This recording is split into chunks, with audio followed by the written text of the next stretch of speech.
کعبہ کی قدیم عمارت اور ایک واقعہ بصرہ کا محمد بن اسحاق کہتے ہیں کہ قریش نے تعمیر کعبہ کا منصوبہ بنایا تو اس وقت رسول اللہ صلی اللہ علیہ وسلم کی عمر مبارک 35 سال تھی۔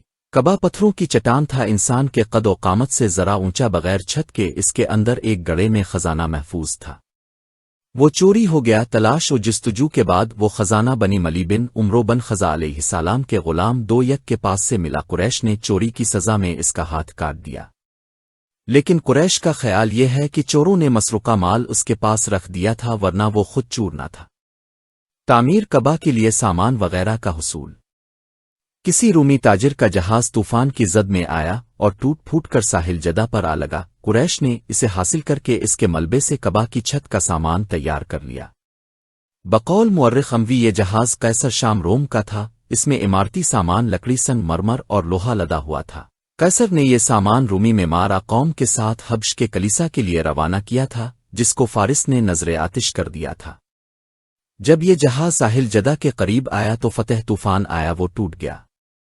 ابن اسحاق کہتے ہیں مکہ میں ایک قبطی بڑئی تھا، اس نے قریش کے لیے لکڑی کا کچھ سامان تیار کیا تھا۔ کعبہ کے اندر ایک گڑھے میں روز مرہ کی نظر و نیاز کا خزانہ محفوظ تھا، وہاں سے ایک اژدھا نکل کر کعبہ کی دیوار پر نمودار ہوتا تھا، اور قریش اس سے خوف زدہ تھے، کوئی اس کے قریب ہوتا تو وہ منہ کھولے ڈسنے کو تیار رہتا تھا۔ لوگ اس اژدھے سے ڈرتے تھے۔ حسب معمول وہ ایک مرتبہ وہ دیوار پر نمودار تھا، قدرتی طور پر ایک پرندہ آیا اور اس کو جھپٹ کر لے گیا۔ قریش نے یہ صورت حال دیکھ کر کہا، معلوم ہوتا ہے کہ اللہ تعالی ہمارے عزم وارودے کو پسند کرتا ہے، ہمارے پاس کاریگر ہے اور لکڑی کا سامان بھی موجود ہے، اور سانپ سے اللہ نے نجات بخشی ہے۔ امام سہلی رحمہ اللہ علیہ نے رزین سے نقل کیا ہے کہ جرہم کے عہد میں ایک چور کعبہ کے اندر چوری کی غرض سے داخل ہوا، اس پر گڑھے کی دیوار گر گئی اور وہ اندر سے نہ نکل سکا۔ لوگوں نے اس کو باہر نکالا اور مسروقہ مال قبضے میں کر لیا۔ بعد ازاں وہاں ایک اسردھا رہنے لگا، اس کا سر بزغالہ جیسا تھا، پیٹ سفید اور پشت سیاہ تھی، وہاں وہ 500 سال تک رہا۔ یہ وہی اژدہا ہے جس کا ذکر ابن اسحاق نے کیا ہے۔ ابو وہب کا کلام۔ محمد بن اسحاق کہتے ہیں قریش نے جب کعبہ کے مسمار اور اس کی تجدید و مرمت کا ارادہ کر لیا تو ابو وہب عمرو بن عابد بن عبد بن عمران بن مخزوم نے کعبہ کی دیوار سے پتھر پکڑا تو وہ اس کے ہاتھ سے چھوٹ کر اپنی جگہ پر جا لگا۔ یہ منظر دیکھ کر اس نے کہا، اے معاصر قریش، اس کی تعمیر میں حلال مال صرف کرو، اس میں زنا، سود اور ظلم و عدوان کی رقم شامل نہ ہو۔ مورخ یہ کلام ولید بن مغیرہ کی طرف منسوب کرتے ہیں، اور ابن اسحاق کے نزدیک راجح قول یہ ہے کہ یہ ابو وہب کا مقولہ ہے۔ ابو وہب رسول اللہ کے والد عبداللہ کے ماموں تھے، یہ نہایت شریف اور قابل تعریف تھے۔ تعمیر کی تقسیم۔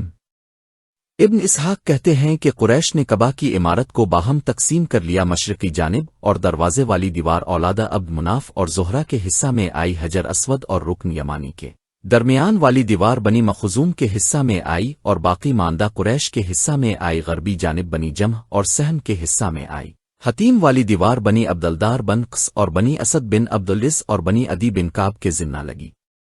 پھر لوگ کعبہ کو مسمار کرنے سے ڈرتے تھے۔ ولید بن مغیرہ نے کہا، یہ عمل میں شروع کرتا ہوں، چنانچہ اس نے کدال پکڑ کر کہا، اے اللہ، ہمارا ارادہ نیک ہے۔ پھر اس نے حجر اسود اور رکن یمانی کے درمیان والا حصہ مسمار کر دیا۔ لوگ رات بھر متنظر رہے، اگر ولید بن مغیرہ کسی مصیبت میں مبتلا ہو گیا تو ہم شکستہ دیوار مرمت کر دیں گے اور نہ اپنا کام جاری رکھیں گے کہ یہ اللہ کی رضا کا مظہر ہے۔ چنانچہ صبح سویرے ولید اپنے کام پر آ گیا اور باقی لوگ بھی اس کے ساتھ مصروف عمل ہو گئے۔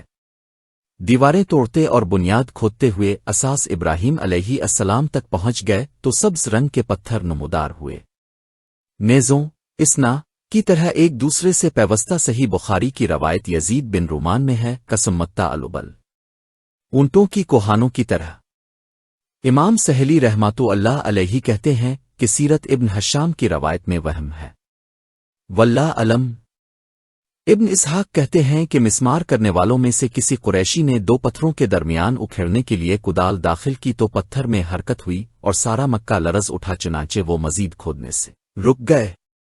موسیٰ ابن عقبہ کہتے ہیں کہ ابن عباس رضی اللہ عنہ کا بیان ہے کہ قریش کے عمر رسیدہ لوگ ذکر کرتے ہیں کہ ابراہیمی اساس تک کھود کر لوگ رک گئے تو لائلمی سے کسی قریشی نے اساس ابراہیم کا ایک پتھر کھود ڈالا تو اس سے ایک روشنی نمودار ہوئی، قریب تھا کہ اس کی بینائی ختم ہو جاتی۔ وہ پتھر اس کے ہاتھ سے چھوٹ کر اپنے مقام پر خود پیوست ہو گیا۔ وہ آدمی اور باقی عملہ سب گھبرا گئے۔ کھودا ہوا پتھر اپنے رکھنے پر پیوست ہو گیا تو وہ اپنے کام پر واپس آئے اور کہنے لگے کہ اس پتھر کے لیول پر بنیاد رہنے دو۔ کتبے ابن اسحاق کہتے ہیں قریش نے رکن یمانی میں ایک کتبہ پایا جو سریانی زبان میں تحریر تھا۔ وہ اس کے مندرجات کو پڑھ نہ سکے تو ایک یہودی عالم نے پڑھا۔ اس کا مضمون یہ ہے: میں اللہ ہوں مالک مکہ، میں نے زمین و زمان کی تحقیق اور شمس و قمر کی تخلیق کے روز اس کو پیدا کیا ہے اور 7 ملائکہ کے پروں سے اس کو ڈھانپ دیا ہے۔ جب تک اس کے پہاڑ قائم ہیں وہ بھی قائم ہے، اس کا پانی اور دودھ اہل مکہ کے لیے بابرکت ہے۔ ابن اسحاق کہتے ہیں مجھے معلوم ہوا کہ مقام ابراہیم میں بھی ایک کتبہ موجود تھا۔ اس کا مضمون ہے: حرم مکہ میں پانی برزق 3 رستوں سے آتا ہے۔ لیس بن ابی سلیم کا خیال ہے کہ رسول اللہ کی بعثت سے 40 سال قبل ایک کتبہ ملا، اس میں درج تھا: جو نیکی بوئے گا مسرت حاصل کرے گا، جو برائی بوئے گا ندامت پائے گا، عمل برے کریں بدلہ نیک پائیں کیا ممکن ہے؟ ہاں جیسے خاردار درخت سے انگور حاصل کرنا۔ سعید اموی معتمر بن سلیمان رق عبداللہ بن بشر زہری سے مرفوع بیان کرتے ہیں مقام ابراہیم میں سے 3 تختیاں اور کتبے پائے گئے۔ اس کا ترجمہ ابھی گزر چکا ہے۔ 2 میں نے خیر وشر اور اپنی تقدیر کو پیدا کیا۔ 3 مبارک ہے نیک عمال کرنے والا شخص، حسرت و افسوس ہے بد کردار کے لیے۔ حجر اسود کے بارے میں نزاع اور اس کا حل۔ ابن اسحاق کہتے ہیں کہ سب قبائل نے کعبہ کی تعمیر کے لیے اپنے علیحدہ پتھر جمع کر لیے تھے۔ جب دیوار حجر اسود کے مقام کے برابر ہو گئی تو حجر اسود کے نصب کرنے میں شدید و اختلاف پیدا ہو گیا۔ ہر قبیلہ یہ سعادت حاصل کرنے کا خواہشمند تھا۔ حالات اس قدر کشیدہ ہو گئے کہ لڑائی تک نوبت آ پہنچی۔ بنی عبدالدار اور بنی عدی بن کعب نے اس لڑائی میں مر مٹنے کا معاہدہ کر لیا اور خون سے بھرے پیالے میں ہاتھ ڈبو کر اپنی جان پر کھیل جانے کا عہد و پیمان کیا۔ اس وجہ سے ان کا نام خونخوار پڑ گیا۔ اسی مسئلہ میں 4-5 دن گزر گئے۔ بالآخر بیت اللہ میں اکٹھے ہو کر بیک از شورا ایک انصاف پر مبنی فیصلہ کیا، جو کہ بعض روایات میں ہے کہ ابو امیہ بن مغیرہ بن عبداللہ بن عمرو بن مخزوم، جو ان سب لوگوں میں سب سے عمر رسیدہ تھا، نے کہا: اے قریش کے لوگوں، اس جھگڑے میں تم یہ تجویز کرو کہ جو صاحب اس دروازے سے پہلے داخل ہو وہی تمہارا قاضی اور حج ہو۔ چنانچہ وہ سب اس بات پر راضی ہو گئے۔ چنانچہ سب سے پہلے آنے والے رسول اللہ تھے۔ آپ کو آتے دیکھ کر کہنے لگے: اس امین کو ہم سب نے پسند کر لیا۔ یہ محمد میں جب آپ ان کے پاس پہنچے اور انہوں نے آپ کو صورت حال سے آگاہ کیا تو آپ نے فرمایا: ایک کپڑا لاؤ۔ جب وہ کپڑا لایا گیا تو آپ نے اس میں حجر اسود رکھ کر کہا: ہر قبیلہ کپڑے کا ایک کونا تھام لے، پھر سب اوپر کو اٹھا دو۔ جب وہ اوپر پہنچا تو آپ نے اسے اٹھا کر نصب کر دیا۔ قریش رسول اللہ کو اس سے پہلے بھی امین کے نام سے پکارتے تھے۔ صاب بن عبداللہ کا بیان۔ امام احمد، عبد الصمد، ابو یزید ثابت، ہلال بن حبن مجاہد، ملاح صاب بن عبداللہ سے نقل کرتے ہیں کہ وہ کعبہ کے معمارواں میں شامل تھا۔ وہ کہتا ہے کہ میں نے پوجا پاٹ کے لیے ایک پھر تراش رکھا تھا، میں اس پر بچا کھچا دودھ ڈال دیتا، کتا چاٹنے کے بعد اس پر پیشاب کر دیتا۔ جب کعبہ کی عمارت حجر اسود کے برابر پہنچی، حجر اسود آدمی کے سر کے موافق تھا، وہ باقی پتھروں میں سے ایسا ممتاز تھا کہ آدمی کا اس سے چہرہ نظر آتا تھا۔ قریش کے ایک خاندان نے کہا: ہم اسے نصب کریں گے۔ باقی قبائل نے کہا: تم نہیں، ہم نصب کریں گے۔ بالآخر انہوں نے کہا: ایک جج مقرر کرو جو ہمارے درمیان فیصلہ کرے۔ چنانچہ انہوں نے کہا کہ پہلا شخص جو اس راستہ سے آئے گا وہی ہمارا جج ہوگا۔ چنانچہ رسول اللہ تشریف لائے تو وہ اب کو آتا دیکھ کر کہنے لگے: امین آ گئے۔ انہوں نے سارا ماجرا سنایا تو اب صلی اللہ علیہ وسلم نے اس کو ایک کپڑے میں رکھ کر سب کو بلایا۔ انہوں نے اٹھایا تو اپنے پکڑ کر نصب کر دیا۔ ابن اسحاق کہتے ہیں کہ عہد نبوی صلی اللہ علیہ وسلم میں کعبہ کا طول 18 ہاتھیں تھا، اس کا غلاف قبات ہوتا تھا، پھر پردہ بروز چادر کا، اور سب سے پہلے حجاج بن یوسف نے ریشمی غلاف چڑھایا۔ امام ابن کثیر رحمۃ اللہ علیہ فرماتے ہیں کہ شمالی جانب شام کی طرف ابراہیمی اساس سے 6 یا 7 ہاتھ اخراجات کی کمی کے باعث حتیم کو کعبۃ اللہ عمارت سے خارج کر دیا تھا۔ مشرقی جانب ایک دروازہ رکھا اور اس کو آدمی کے قد کے مطابق اونچا رکھا کہ بغیر ان کے کوئی اندر نہ جا سکے۔ حضرت عائشہ رضی اللہ عنہا کی متفق علیہ روایت میں ہے کہ رسول اللہ نے فرمایا: کیا آپ کو معلوم نہیں کہ اخراجات کی کمی کے باعث قریش نے حتیم کو کعبہ کی عمارت سے الگ کر دیا تھا؟ اگر قریش نے نئے مسلمان نہ ہوئے ہوتے تو میں کعبہ کو مسمار کر کے اس عمارت میں حتیم داخل کر دیتا اور اس کے شرقی اور غربی جانب دروازے بنا دیتا۔ اس وجہ سے ابن زبر 73 ہے نے رسول اللہ کی خواہش کے مطابق کعبۃ اللہ تعمیر کرایا اور ابراہیم علیہ السلام کی اصل بنیاد پر بہترین عالیشان عمارت تعمیر ہو گئی۔ زمین سے ملحق اس کے شرقی غربی 2 دروازے تھے، لوگ ایک میں سے اندر آتے دوسرے سے باہر نکل جاتے۔ 73 ہے میں جب حجاج بن یوسف نے ابن زبیر رضی اللہ عنہ کو شہید کر دیا تو اس نے خلیفہ عبد المالک بن مروان کو لکھا کہ یہ تعمیر ابن زبیر کی ذاتی اختراع ہے، چنانچہ اس نے کعبہ کی عمارت پرانی حالت میں تبدیل کرنے کا حکم دیا۔ حسب حکم انہوں نے شامی سمت کی دیوار کو پیچھے بنا کر حکم کو چھوڑ دیا اور اس کا ملبہ عمارت کے اندر بھر دیا، غربی دروازہ بند کر کے شرقی دروازہ بلند کر دیا۔ مہدی منصور نے اپنے عہد خلافت میں امام مالک رحمۃ اللہ علیہ سے مشورہ طلب کیا کہ اسے ابن زبیر رضی اللہ عنہ کی عمارت کے مطابق تعمیر کر دیا جائے تو امام مالک رحمہ اللہ نے فرمایا کہ عمرہ و خلفاء اسے کھلونا بنا لیں گے، چنانچہ اس نے اپنا ارادہ ترک کر دیا۔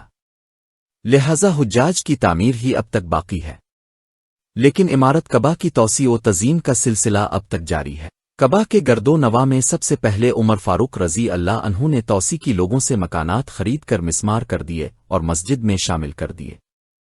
حضرت عثمان رضی اللہ عنہ نے بھی اپنے دور خلافت میں مزید توسیع کی اور ابن زبیر رضی اللہ عنہ نے توسیع تو نہیں کی لیکن اس کی عمارت کو مضبوط اور خوبصورت بنا دیا اور اس میں متعدد دروازے بنا دیے، اور عبد المالک بن مروان نے اپنے عہد خلافت میں حجاج کی زیر نگرانی دیواروں کو اونچا کرایا اور کعبہ پر ریشمی غلاف چڑھایا۔ وہ اخیرف ابراہیم القوائم من البیت 2/127 کی تغییر کے تحت ہم نے تعمیر کعبہ کا قصہ بالا سطح اب بیان کیا ہے۔ ابن اسحاق کہتے ہیں کہ تعمیر کعبہ سے فراغت کے بعد زبیر بن عبد المطلب نے اژدھا اور اس سے خوف و خطرہ کے ہارے چند اشعار کہے۔ شاہین کے اژدھا پر جھپٹنے سے مجھے تعجب ہوا اور وہ اس کے لیے بے قرار تھا، کبھی اچھلتا تھا۔ جب ہم سن بنیاد کے لیے آگے بڑھتے تو وہ ہمیں تعمیر سے ڈاتا اور ہم ڈر جاتے۔